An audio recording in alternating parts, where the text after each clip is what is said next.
Welcome to She Spice. Assuming you've been puzzling over whether the reports of 50 Cent being on the DL are valid, then it's your big chance to shine, since it looks like Toni just spilled tapes of 50 Cent and his BF Floyd Mayweather 50 Cent's ex, Viva Fox, turned into a web sensation sometime back later. She recommended that 50 could have a few irritating issues about himself, by which she implied 50 had been getting twisted around by various men in the business, or he'd been doing the bowing. In any case, 50 didn't warmly embrace the things Viva said about him, and he promptly terminated back at her on the web. Anyway, it seems as though he's preparing to impact Viva and Tokyo. Toni, this time in light of the fact that as per Tokyo, it was Viva to herself who sent the tapes to her, and as would be natural for Tokyo 50, and Mayweather, truly gay kid. As of now, 50 Cent could need to hold a press meeting about this matter since his typical drivel. Clapbacks will not make it happen yet. What precisely did Tokyo find in these tapes? And has 50 Cent truly been claiming to detest gay individuals when he's been one of them up and down? We should dive in, and the most compelling thing that what killed the relationship was that we just went too open too quick. The affection that I had for himself, and 50 Cent, and Viva Fox have been bickering furiously throughout recent years, regardless of professing to have let bygones be bygones from their destined sentiment and continued on. However, I suppose that is what you can expect when you get into a relationship with the most chaotic man in the business, otherwise known as 50 Cent's 50 Cent and Viva Fox, have an exceptionally untidy history. Truth be told, their theatrics is considerably more popular than their relationship. That is the reason it didn't come as a shock that Viva had soil on 50 Cent, and it seems to be 50 Cent really met his match in Viva since, supposing that word on the road is anything to go by. Then Viva has been dividing 50 Cent's gay grown-up tapes between the entirety of her young ladies. However, that is not all. She has likewise been openly disgracing him for censoring the Lodge B2 local area. Haya Loki, being one of them young lady, this is one record right yet. What truly occurred between 50 Cent and Viva? And how could they arrive? Well, everything began in 2003 with the Troublemaker shot multiple times and endure rapper 50 Cent and Little Miss Hollywood sweetheart locking eyes at the 2003 BET grants. Now you got to comprehend that right now. Presumably the main thing 50 and Viva shared for all intents and purpose was that they were both African American. Furthermore, in Hollywood their characters were pretty much as various as constantly. Yet you understand what they say regarding contrary energies. Eventually, during that evening, 50 Cent couldn't avoid giving Viva a holler also. Not so serene, playing with her before the entire world. You realize I need to say thanks to Viva Fox for wearing that dress. Also, child, you must have been 6 feet under for no less than 30 years. Not to feel exceptional when perhaps of the most smoking rapper in the game lets you know he's been looking at you before the entire world. And obviously Viva had hot blood going through her veins, so my young lady was getting sentiments from that point on. Their story became something of a fantasy. They're sneaking about together, getting genuine comfortable with one another, and next thing you know, they're the freshest couple around. However, they didn't make things official until the 2003 MTV Video Music Grants, where they showed up on the honorary pathway hand in hand. So assuming anybody had any questions about whether 50 and Viva were genuine about one another, this was all the affirmation they required. However, it wasn't simply the way that they had absolutely inverse personas that made them so overpowering to the media. It was the way that they were both killing it in their vocations.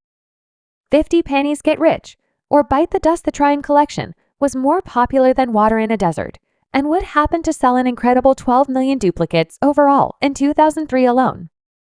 Concerning Viva, she was piling up those film jobs in blockbusters like Freedom Day, Kill Bill, Two Can Play That Game, Set It Off. Furthermore, Southern Fare, these two were a definitive power 2 or 3 during that period, and they were lounging in it. 50 Cent was, in a real sense, each lady's fantasy, dealing with Viva like a sovereign, getting her blossoms, the entire thing.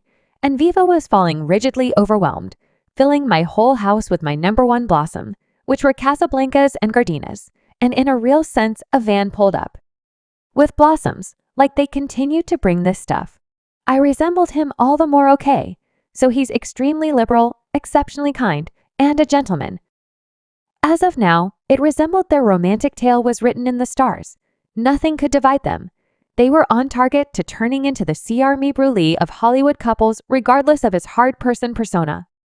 50 Cent appeared to be similarly in adoration with Viva as she was with him, and despite the fact that things were moving quickly, it seemed like they'd seen one another and didn't have any desire to burn through any additional time. 50C was even previously wanting to propose, however.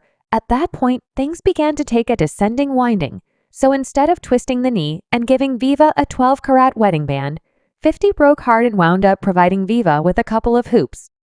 You said at one point he planned to propose, and he had a 14-carat ring, 12-carat. Yes, still an insane ring. No doubt that, except for he's 50 Cent $2 million ring or something to that effect. Something to that effect. I don't realize he blew up at me. What's more, he transformed it into a standard studs. Yet, how did their legendary romantic tale twisting wild so quick? How could they miss all the plug signs and wind up crashing great? You see, the principal warning in their relationship is that 50 Cent and Viva weren't close in age at all when they initially began dating. 50 Cent was around 27 years of age, while Viva was around 38 years of age, so there was a gigantic age gap between them. 50 Cent was a 20-some-year-old with all the carelessness you can anticipate from a person at that age, and Viva was pushing 40, so while 50 was generally at the center of attention, Viva didn't appreciate the consideration their relationship was getting. She needed to keep things hidden, which sounds fair enough, yet 50 Cent was consistently something else, spilling a lot of data about them to the media. Furthermore, that probably felt so odd to Vivica in light of the fact that, is there any good reason why 50 Cent wouldn't see the value in a full-grown lady who would have rather not put their business out there? 50 was understanding that perhaps he would have rather not been with a lady who might attempt to control him, and Viva was considering the way in which she got herself enveloped with 50's juvenile world in any case, and the central thing that what killed the relationship was that we just went too open too quick on the adoration that I had for himself. Nevertheless, to this day, will constantly like he was my first love.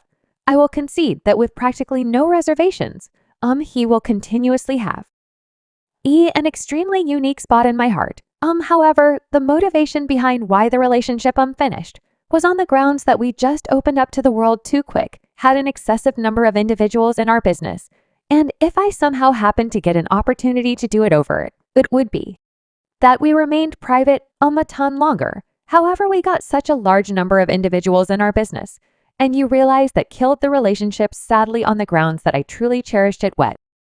What's totally stunning about this is that in some way, 50 Cent felt it was really smart to say a final farewell to Viva over the radio, like he was unable to try and regard sufficiently her to end things up close and personal or via telephone.